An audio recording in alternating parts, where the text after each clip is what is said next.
अस्सलाम वालेकुम प्यारे साथियों, उम्मीद है आप सब खैर व आफियत से होंगे।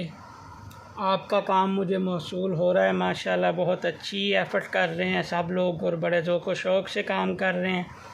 आज हम मुरक्कबात की स्वाद की मश्क करेंगे। स्वाद को दूसरे हरूफ के साथ हम किस तरह जोड़ सकते हैं।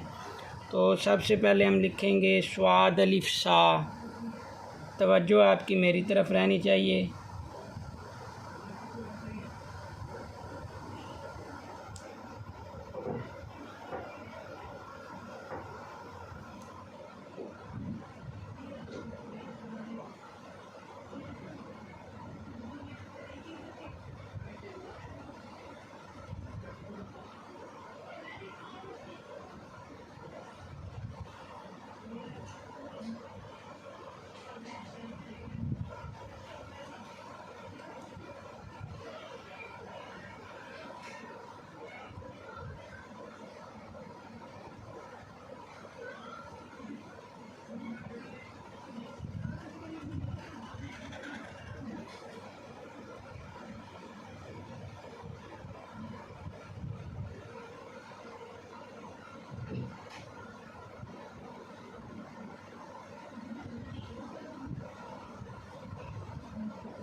अब स्वाद और जीम या स्वाद और खे।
अब आती है जी बारी स्वाद के साथ स्वाद को जोड़ने की।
इसकी रोज़ाना ज़्यादा से ज़्यादा मशक करें, हमें चेक करवाएं। फेसबुक पर, व्हाट्सएप पर आप हमें चेक करवा के इस्लाह ले सकते हैं।